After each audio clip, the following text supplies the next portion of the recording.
तो आज के वीडियो में हम एक क्लास 10th के पोएम को एक्सप्लेन करने वाले हैं। पोएम का नाम है डस्ट ऑफ स्नो, जो लिखा गया है किसके द्वारा? रॉबर्ट फ्रॉस्ट के द्वारा।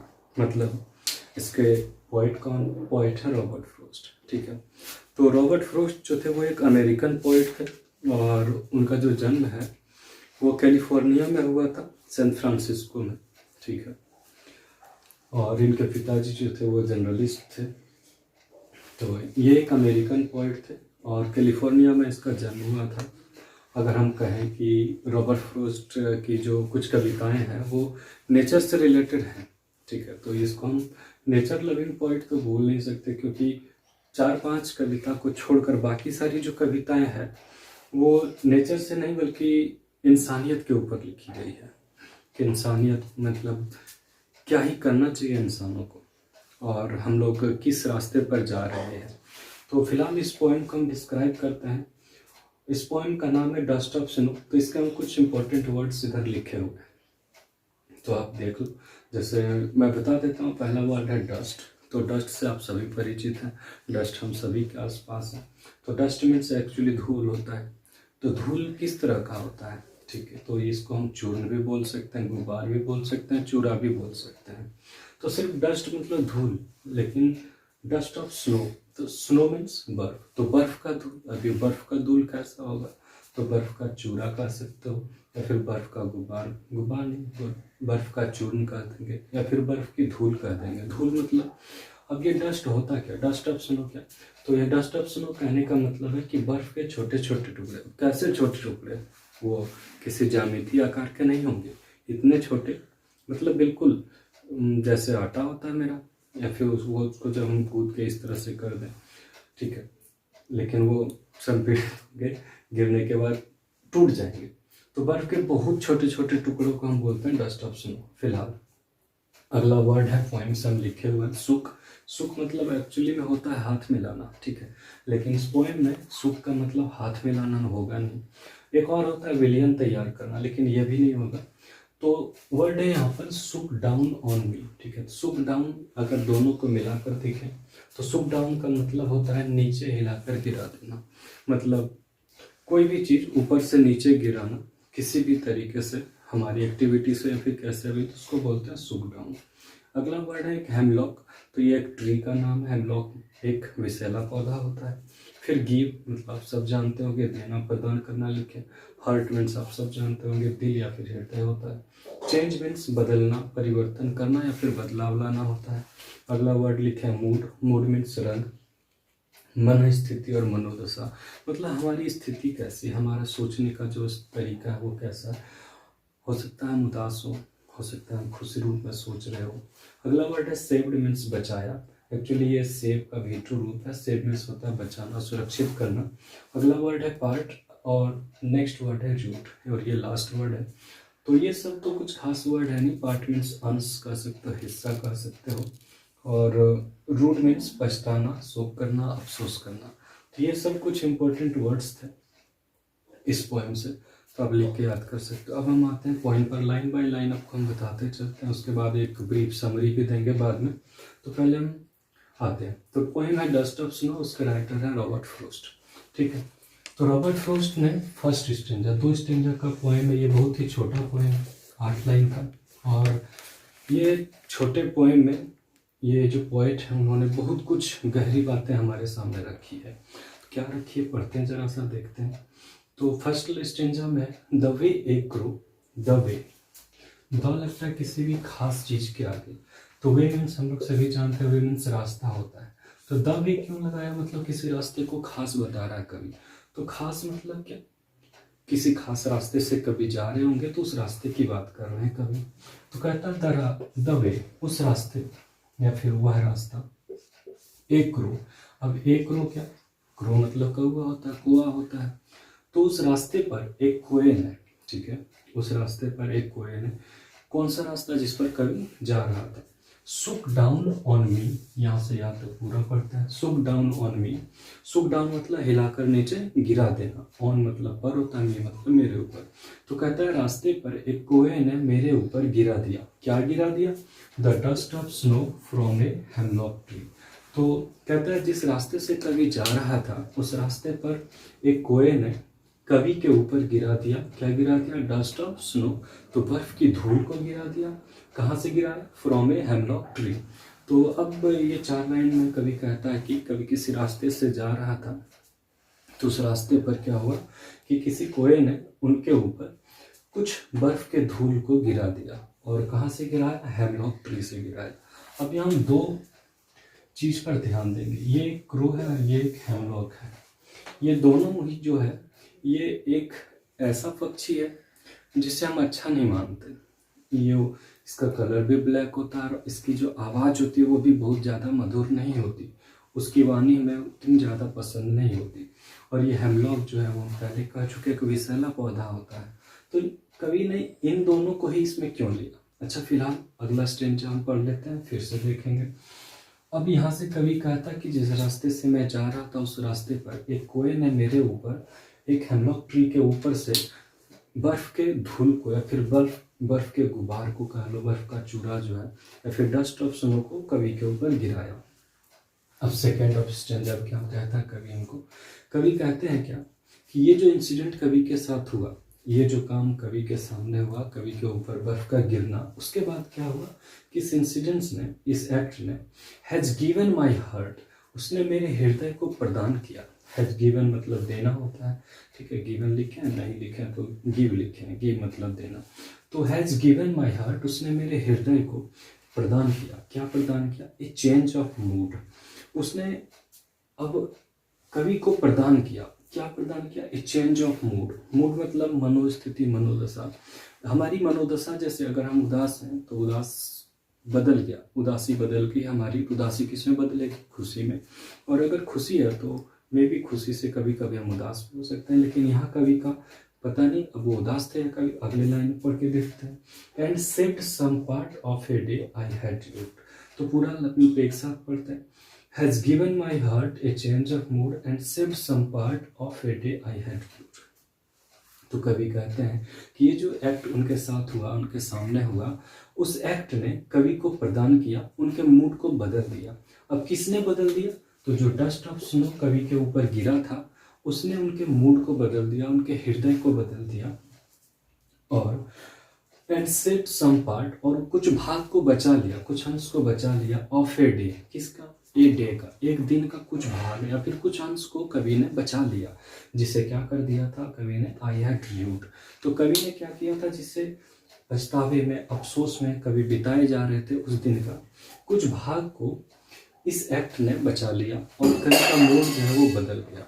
तो कवि का मूड बदलने के कारण क्या था? तो उनके ऊपर डस्ट ऑफ स्नो का गिरना। तो उनके ऊपर जब डस्ट ऑफ स्नो का गिरा तो उनका मूड बदल गया। उस डस्ट ऑफ स्नो के गिरने से उनके मूड में परिवर्तन आई और उसने उनके दिन के कुछ भाग को बचा लिया। तो ये हुआ एक छोटा सा मीनिंग। अगर हम पूरा एक साथ पढ़ें तो कवि जब चूंकि कह रहा है कि जिससे मैंने अफसोस में बिता दिया था, तो पूरा एक साथ अगर हम सुनना चाहें तो ये हुआ कि कवि एक दिन उदास होकर या हताश होकर किसी रास्ते से जा रहे थे।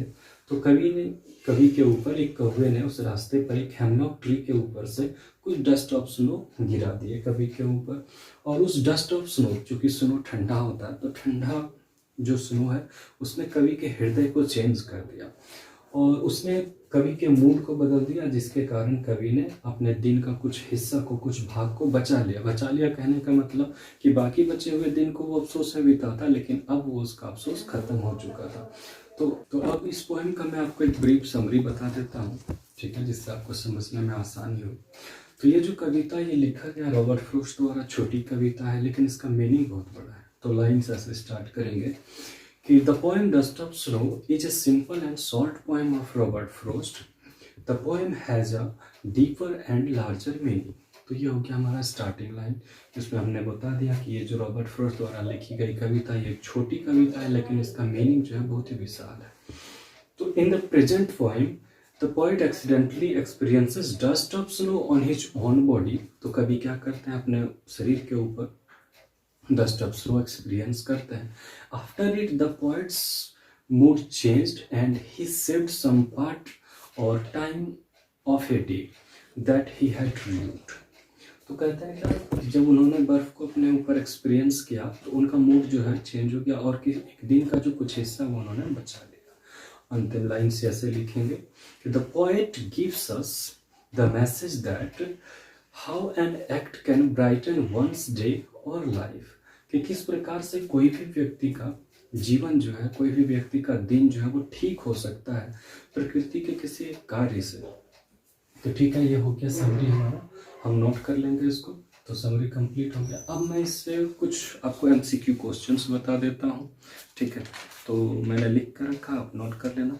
तो पहला क्वेश्चन है कि who is the poet of the poem, ठीक है, who is the poet of the poem. तो पोएट तो आपको दिख ही रहा है, नाम क्या उनका, रॉबर्ट फ्रॉस्ट। तो ऑप्शंस आपके सामने जो भी हो आप वो टिक कर लेना, ठीक है। अगर वीडियो अच्छा लग रहा हो तो चैनल को सब्सक्राइब करें और बेल बटन भी दबा दे तो अच्छा होगा। तो दूसरा क्वेश्चन है हमारे पास कि why does the poet call it dust of snow. कहता है कि कवि ने इसका डस्ट ऑफ स्नो ही क्यों कहा, और वो जो धूल थे तो कुछ और भी बोल सकते थे, लेकिन उन्होंने डस्ट ऑफ स्नो क्यों कहा, क्योंकि वो जो उनके ऊपर गिरा वो बहुत ही छोटे पार्टिकल्स थे, बहुत छोटे थे, धूल के समान थे, इसलिए उन्होंने इसे डस्ट ऑफ स्नो कहा। तो आंसर आप लिख सकते हो because snow particles were very tiny, या फिर they were very fine particles of snow.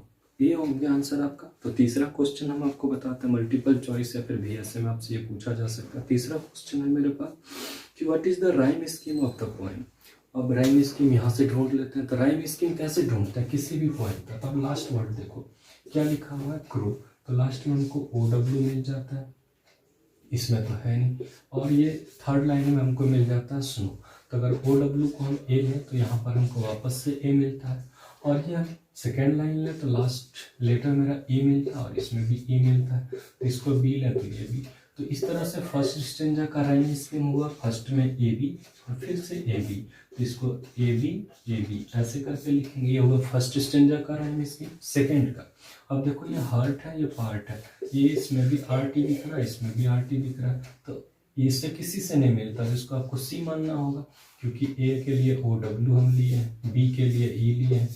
तो आगे ये RT मिला और ये भी RT मिला, तो ये हो गया C।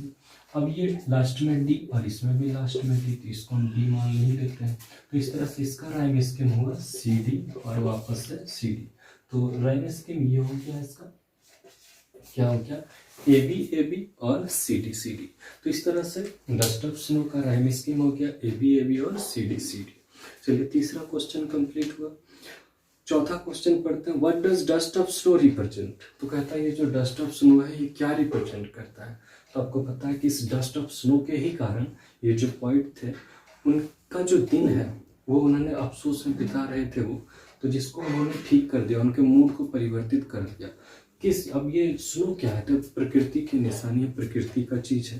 तो इस तरह से कह सकते हैं कि ये जो चैप्टर है या फिर ये जो डस्ट ऑफ स्नो है ये हीलिंग पावर ऑफ नेचर हमें बताता है। तो इसका answer healing power of nature हो सकता है।